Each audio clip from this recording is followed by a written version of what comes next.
ಎಲ್ಲರಿಗೂ ನಮಸ್ಕಾರ. ಶ್ರೀ ವಾಸವಿ ಕನ್ಯಕಾದೇವಿ ಪುರಾಣ 17ನೇ ಅಧ್ಯಾಯ, ಅಂದರೆ ಸಪ್ತದಶಾಧ್ಯಾಯ.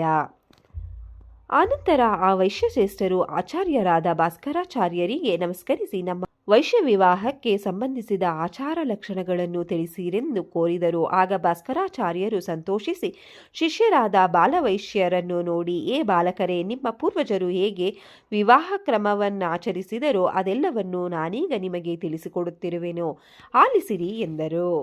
ಪೂರ್ವದಲ್ಲಿ ಬ್ರಹ್ಮ ಋಷಿಗಳಿಂದ ವೈದ್ಯುಕ್ತ ವಿಧಿಯನ್ನು ಅನುಸರಿಸಿ ಉಕ್ತವಾದಂತೆ ಪಂಚಾಹಿನಿಕವಾಗಿ ವಿವಾಹವನ್ನು ಆಚರಿಸಬೇಕು. ಆ ಬಳಿಕ ವೈಶ್ಯ ವರ್ಣದವರಿಗೆ ಆಚರಿಸಬೇಕಾದ ಕೆಲವು ಶಿಷ್ಟಾಚಾರಗಳನ್ನು ಸಾವಧಾನ ಚಿತ್ತರಾಗಿ ಕೇಳಿರಿ ಎಂದು ಹೀಗೆ ಹೇಳತೊಡಗಿದರು. ಭಾಸ್ಕರಾಚಾರ್ಯರು ವೈಶ್ಯರ ವಿವಾಹ ವಿಧಾನವನ್ನು ವಿವರಿಸುವುದು. ಶಿಷ್ಯವರರೇ, ಕೈಲಾಸವಾಸಿಗಳಾಗಿದ್ದ ನಿಮ್ಮ ಪೂರ್ವ ವೈಶ್ಯರು ಸ್ವಕುಲ ಕನ್ಯಕೆಯ ವಿವಾಹ ವಿಧಾನವನ್ನು ಕುರಿತು ಆಲೋಚಿಸಿದರು. ಆ ವಿವಾಹ ವಿಧಿಯನ್ನು ಅನುಸರಿಸಿಯೇ ವೈಶ್ಯವರ್ಣದಲ್ಲಿ ವಿವಾಹಗಳು ನಡೆಯಬೇಕಾಗಿವೆ. ಇಂದ್ರನನ್ನು, ಅಗ್ನಿಯನ್ನು, ವರುಣನನ್ನು, ಕುಬೇರನನ್ನು, ಚಂದ್ರನನ್ನು ಸ್ತಂಭರೂಪಗಳಾಗಿ ಪ್ರತಿಷ್ಠಾಪಿಸಿ ಆ ಪಂಚದೇವತಾ ಪ್ರಾತಿಕ ಸ್ತಂಭ ಸಹಿತ ಮಂಟಪವನ್ನು ರಚಿಸಿ ಆ ಮಂಟಪ ವೇದಿಕೆಯ ಮೇಲೆ ಪೂರ್ವಾಭಿಮುಖವಾಗಿ ಈ ಶುಭ ಕಾರ್ಯವು ನಡೆಯಬೇಕು.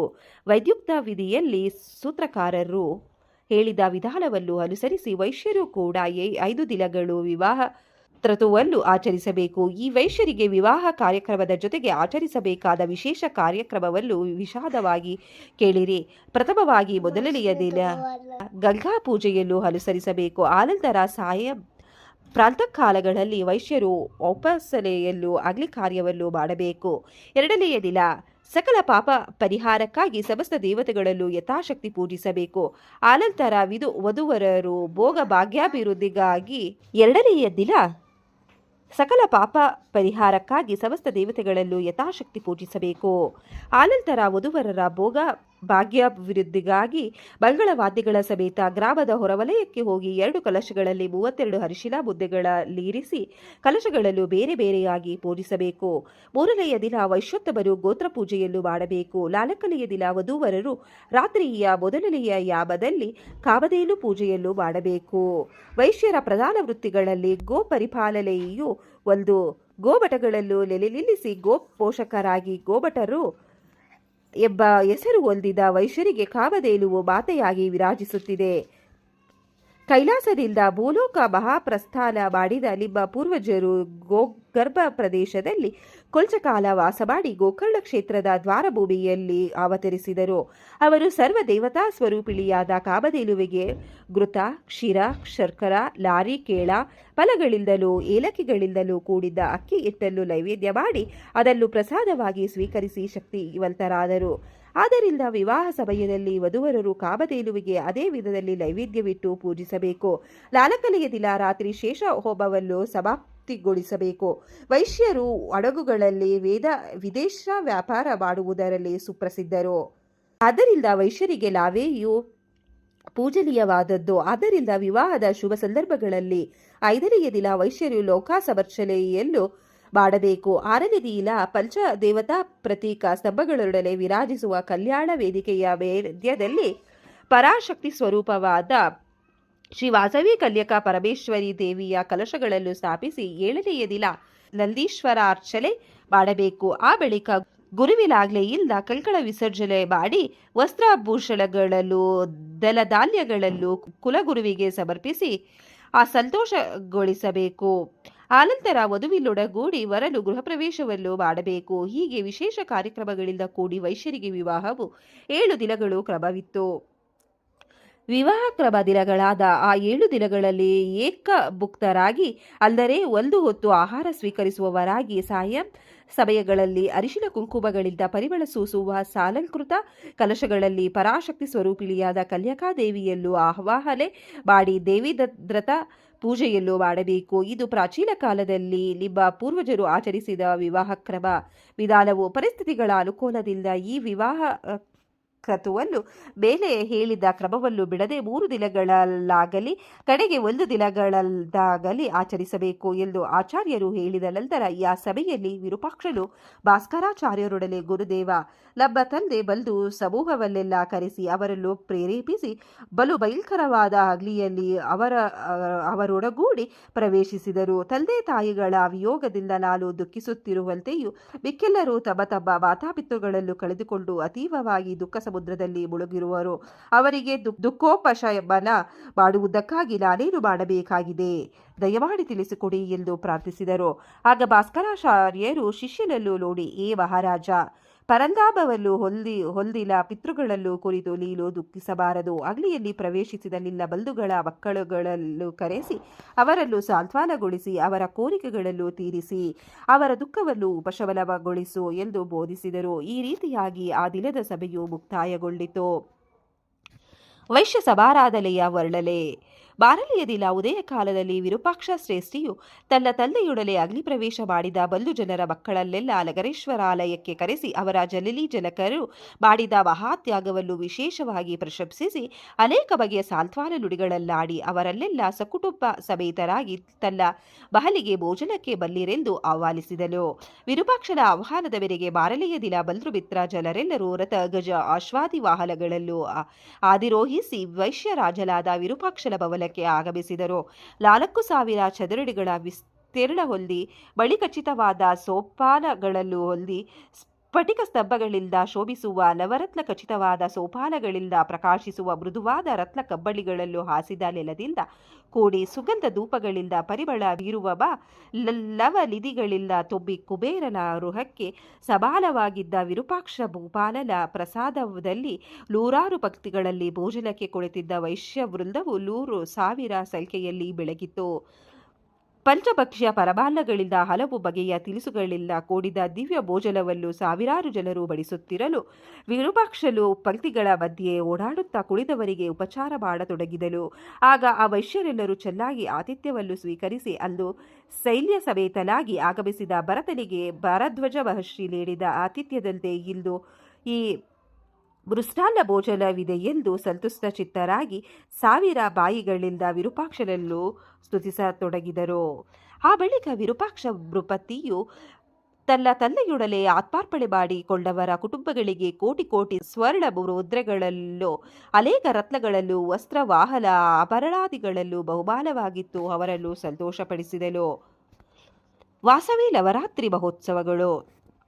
ತದನಂತರ ಚೈತ್ರ ಶುದ್ಧ ಪಾಡ್ಯಮಿಯಿಂದ 9 ರಾತ್ರಿಗಳು ಆ ವೈಶ್ಯೋತ್ತಮರೆಲ್ಲರೂ ಕಲೆದು ನಡೆಸಿದ ಉತ್ಸವಗಳಲ್ಲಿ ಎಲ್ಲ ವರ್ಣದವರಾದ ಪಟ್ಟಣದ ಪ್ರಜೆಗಳು ಹಗಲೆಂದು ರಾತ್ರಿಯೆಂದು ತಿಳಿದುಕೊಳ್ಳದಾದರೂ ವಾಸವಿ ದೇವಿ ಪ್ರಭಾವದಿಂದ ಗೋವುಗಳು ಕೂಡಗಳಷ್ಟು ಅಲಲಿಯತೊಡಗಿದವು, ವೃಷಗಳು ಕಲ್ಪವೃಕ್ಷ ಸಲಲಾದವು, ನದಿಗಳು ಜೇಲಿನಂತೆ ಮಧುರ ಜಲ ವಾಹಿನಿಗಳಾದವು, ಬಾವಿಗಳು ಅಮೃತವಾದ ಸರೋವರಗಳಾದವು. ವೈಶ್ಯರು ಆ ಉತ್ಸವಗಳಲ್ಲಿ ಬ್ರಾಹ್ಮಣರಿಗೆ, ಋಷಿಗಳಿಗೆ, ಬಡವರಿಗೆ ಬಹು ಪ್ರಕಾರವಾದ ದಾನಗಳಲ್ಲೂ ನೀಡಿದರು. ಪ್ರತಿದಿನವೂ ಭೋಜನ ಮಾಡುತ್ತಿದ್ದ 100,000 ಬಂಧು ಮಿತ್ರ ಪರಿವಾರದ ಜನರ ಸಂಖ್ಯೆಯನ್ನು ನೋಡಿ ವಿರೂಪಾಕ್ಷನು ಉತ್ಸಾಹದಿಂದ ಹಿಗ್ಗಿದನು. ಆನಂತರ ಸಮಸ್ತ ಪ್ರಜೆಗಳು ಬಗೆ ಬಗೆಯ ವಾಹನಗಳೊಡನೆ ಬಗೆ ಬಗೆಯ ಮಂಗಳವಾದ್ಯಗಳೊಡನೆ ನಟ, ಗಾಯಕ, ವೈತಾಳಿಕರೊಡಗೂಡಿ ಅತ್ಯಂತ ವೈಭವೋಪೇತವಾಗಿ ನಗರ ಪ್ರದಕ್ಷಿಣೆ ಮಾಡಿ ಗೌರಿ ನಗರೇಶ್ವರರಲ್ಲೂ ಕೋಲಕ ಕಮಲ ಜನಾರ್ದನರಲ್ಲೂ ವಿದ್ಯಾವಾಸಿನಿ ದೇವಿಯಲ್ಲೂ ಸಕಲೋಪಚಾರಗಳಿಂದ ಅರ್ಚಿಸಿ ವಾಸವಿ ದೇವಿಯ ಅರ್ಚಾವತಾರ ಮೂರ್ತಿಯ ಸನ್ನಿಧಿಗೆ ಸೇರಿಕೊಂಡರು. ಶ್ರೀ ವಾಸವಿ ದೇವಿ ಸಹಸ್ರನಾಮ ಸ್ತೋತ್ರ ಮಹತ್ವ. ಅರ್ಚಾವತಾರಳಾಗಿ ನೆಲೆಸಿದ ಶ್ರೀ ವಾಸವಿ ಕನ್ಯಕಾ ಪರಮೇಶ್ವರಿ ದೇವಿ ಸನ್ನಿಧಿಗೆ ಸೇರಿದವರೆಲ್ಲರಲ್ಲೂ ಗುರುವರೆಯದ ಭಾಸ್ಕರಾಚಾರ್ಯರು ಆ ದೇವಿಯ ವಿಶೇಷ ಪೂಜೆಗೆ ಸಂಸಿದ್ಧರನ್ನಾಗಿಸುತ್ತಾ ಹೀಗೆ ಹೇಳತೊಡಗಿದರು. ಏ ಭಕ್ತಶ್ರೇಷ್ಠರೇ, ಶ್ರೀ ವಾಸವಿ ಕನ್ಯಕಾ ದೇವಿ ಸಹಸ್ರನಾಮ ಸ್ತೋತ್ರವು ಸರ್ವ ಪಾಪ ವಿನಾಶಕರವಾದದ್ದು. ಪೂರ್ವದಲ್ಲಿ ಈ ದೇವಿ ಸಹಸ್ರನಾಮ ಸ್ತೋತ್ರವು ಆದಿಶೇಷ ಭಗವಂತನಿಂದ ಧರ್ಮನಂದನನಿಗೆ ಹೇಳಲ್ಪಟ್ಟಿತ್ತು. ಮತ್ತೆ ನಿಮ್ಮ ಪೂರ್ವಜನನಾದ ಸಮಾಧಿ ಎಂಬ ಮಹಾತ್ಮನು ಈ ಸಹಸ್ರನಾಮ ಸ್ತೋತ್ರದಿಂದ ಆದಿ ಕನ್ಯಕಾ ಪರಮೇಶ್ವರಿಯನ್ನು ಅರ್ಚಿಸಿ ಅಮೋಘವರವನ್ನು ಹೊಂದಿ ಧನ್ಯನಾದನು. ಈ ಸ್ತೋತ್ರವು ನರರಿಗೆ ಆಯುರಾರೋಗ್ಯವನ್ನು ಪ್ರಸಾದಿಸುವುದು, ಧನಧಾನ್ಯಾಭಿವೃದ್ಧಿ ಮಾಡುವುದು, ದಿವ್ಯ ಜ್ಞಾನವನ್ನು ಉಂಟು ಮಾಡುವುದು, ಪುತ್ರ ಪೌತ್ರಾದಿಗಳಲ್ಲೂ ಪ್ರಸಾದಿಸುವುದು. ಈ ಸಹಸ್ರನಾಮಕ್ಕೆ ಬ್ರಹ್ಮಲೇ ಋಷಿಯಾಗಿ ಹೇಳಲ್ಪಟ್ಟಿರುವನು. ಇದು ಅನುಷ್ಟಾಪ್ ಛಂದಸ್ಸಿನಲ್ಲಿರುವುದು. ಈ ಸಹಸ್ರನಾಮಗಳು ಶ್ರೀ ವಾಸವಿ ಕನ್ಯಕಾದೇವಿ ಲಕ್ಷಣಯುಕ್ತವಾಗಿ ವಿರಾಜಿಸುತ್ತಿವೆ. ಅನೇಕ ಸಹಸ್ರನಾಮಗಳಲ್ಲಿ ಇವು ಸರ್ವಸಿದ್ಧಿಪ್ರದಗಳಾಗಿವೆ. ಶ್ರೀ ವಾಸವಿ ಕನ್ಯಕಾ ಪರಮೇಶ್ವರಿ ಆಗಮಾರ್ಚನೆಯಲ್ಲಿ ಇವು ಮಿಗಿಲಾಗಿ ಮುಖ್ಯವಾಗಿವೆ. ಈ ಸಹಸ್ರನಾಮಗಳನ್ನು ಪಠಿಸುವುದರಿಂದ ಶ್ರೀ ವಾಸವಿ ಮಾತೆ ಪ್ರೀತಳಾಗುವಂತೆ ಇತರ ನಾಮಗಳನ್ನು ಪಠಿಸುವುದರಿಂದ ಪ್ರೀತಳಾಗುವುದಿಲ್ಲ. ಶ್ರೀ ವಾಸವಿ ಕನ್ಯಕೆ ದೇವಿಗೆ ಪ್ರಿಯವನ್ನುಂಟು ಮಾಡಲು ಸದಾ ವಾಸವಿಯ ಸಹಸ್ರನಾಮಗಳನ್ನೇ ಪಠಿಸಬೇಕು. ಶ್ರೀ ವಾಸವಿ ಕನ್ಯಾ ಚಕ್ರರಾಜದಲ್ಲಿ ದೇವಿಯನ್ನು ನಿಲ್ಲಿಸಿ ಕುಂಕುಮಾದಿಗಳಲ್ಲಿ ಪುಷ್ಪಗಳಿಂದಾಗಲಿ ತುಳಸಿ ದಳಗಳಿಂದಾಗಲಿ ಸಹಸ್ರನಾಮಗಳನ್ನು ಪಠಿಸುತ್ತಾ ಪೂಜಿಸುವವರಿಗೆ ಪೆನುಗೊಂಡ ಶ್ರೀ ವಾಸವಿ ಕನ್ಯಕೆಯು ಸಮಸ್ತ ಶುಭಗಳನ್ನು ಎಸಗುವಳು. ಅನಂತ ಶಕ್ತಿವಂತವಾದ ಶ್ರೀ ವಾಸವಿ ಮಂತ್ರರಾಜವನ್ನು ಸಾಂಗವಾಗಿ ಪಠಿಸಿದಾಗ ದೊರೆಯುವ ಫಲವು ಈ ದಿವ್ಯ ಸಹಸ್ರನಾಮ ಸ್ತೋತ್ರದಲ್ಲಿ ಉಂಟಾಗಬಲ್ಲದು. ಆದ್ದರಿಂದ ಶ್ರೀ ವಾಸವಿ ಕನ್ಯಕಾದೇವಿಯನ್ನು ಅರ್ಚಿಸಬೇಕು ಎಂದು ತಿಳಿಸಿ ಶ್ರೀ ಭಾಸ್ಕರಾಚಾರ್ಯರು ಶ್ರೀ ವಾಸವಿ ಸಹಸ್ರನಾಮಾವಳಿಯಿಂದ ದೇವಿಯನ್ನು ಕೀರ್ತಿಸತೊಡಗಿದರು. ಆ ಸಹಸ್ರನಾಮಾವಳಿಯನ್ನು ಅನುಸರಿಸಿ ವಿರೂಪಾಕ್ಷಾದಿ ವೈಶ್ಯರು ಶ್ರೀ ವಾಸವಿ ದೇವಿ ಅರ್ಚಾವತಾರ ಮೂರ್ತಿಯನ್ನು ಕುಂಕುಮದಿಂದ ಪೂಜಿಸಿ ಕೀರ್ತನೆಗಳಿಂದ ಸ್ತುತಿಸಿದರು. ಆ ದಿವ್ಯ ಸಹಸ್ರನಾಮ ಸ್ತೋತ್ರದಿಂದಲೂ ಭಕ್ತಿಪೂರ್ಣವಾದ ಸ್ತುತಿ ಕೀರ್ತನೆಗಳಿಂದಲೂ ಸಂಪ್ರೀತಳಾದ ವಾಸವಿ ಕನ್ಯಕಾದೇವಿಯು ಕೋಟಿ ಸೂರ್ಯ ಪ್ರವಾಸ ಬಾಳಲಾಗಿ ಅವರಿಗೆ ಪ್ರತ್ಯಕ್ಷಳಾದಳು. ಆ ಜಗನ್ಮಾತೆಯ ದಿವ್ಯ ದರ್ಶನದಿಂದ ಎಲ್ಲರೂ ಪರಮಾನಂದ ಭರಿತರಾದರು. ಆ ದೇವದೇವೀಶ್ವರಿಯನ್ನು ದರ್ಶಿಸಿ ಭಕ್ತಿಯಿಂದ ತನ್ಮಯರಾಗಿ ಅವ್ಯಕ್ತ ಪರಬ್ರಹ್ಮ ಸ್ವರೂಪಿಣಿಯಾದ ಏ ಆದಿಶಕ್ತಿ, ಮಂಗಳ ಸ್ವರೂಪಳಾದ ಏ ದೇವಿ, ದುಷ್ಟ ದಾನವರನ್ನು ನಾಶಗೊಳಿಸುವ ಓ ಭದ್ರಕಾಳಿಕೆ, ಭಕ್ತರ ಇಷ್ಟಾರ್ಥಗಳನ್ನು ನೆರವೇರಿಸುವ ಏ ನಾರಾಯಣೆ, ಸರ್ವ ಲೋಕಗಳಲ್ಲೂ ಭ್ರಾಂತಿಗೊಳಿಸುವ ಓ ಮಹಾಮಾಯೆ, ಭಕ್ತರ ಇಷ್ಟಾರ್ಥಗಳಲ್ಲೂ ನೆರವೇರಿಸುವ ಹೇ ನಾರಾಯಣೆ, ಸರ್ವ ಲೋಕಗಳಲ್ಲೂ ಭ್ರಾಂತಿಗೊಳಿಸುವ ಹೋ ಮಹಾಮಾಯೆ, ವಾಸುದೇವನ ಸಹೋದರಿಯಾದ ಏ ಕನ್ಯಕೆ, ದುರ್ಗಾತಿ ಅರಿಳಿಯಾದ ಹೇ ದುರ್ಗಾದೇವಿ, ನಿಜ ಭಕ್ತರಿಗೆ ಸದಾ ಜಯವನ್ನುಂಟು ಮಾಡುವ ಏ ವಿಜಯ, ರಸವೈಸಹ ಎಂದು ಹೇಳಲ್ಪಟ್ಟ ರಸಸ್ವರೂಪ ಪರಮಾತ್ಮನೆಂಬ ಮಕರಂದವನ್ನು ಗರ್ಭದಲ್ಲಿ ಅಡಗಿಸಿಕೊಂಡಿರುವ ಏ ಕುಮದದೇವಿ, ಸರ್ವಕರ್ಷಣ ಶಕ್ತಿರೂಪಳಾಗಿ ಸೃಷ್ಟಿಗೆ ಮೂಲವಾದ ತಮ ಪ್ರತೀಕ ನೀಲವರ್ಣದ ಹೇ ಕೃಷ್ಣೆ, ಸರ್ವ ವ್ಯಾಪಕವಾದ ವಿಷ್ಣು ಸ್ವರೂಪಳಾದ ಹೇ ವೈಷ್ಣವೀ ದೇವಿ, ಶುಂಭ ನಿಶುಂಭಾದಿ ರಕ್ಕಸರನ್ನು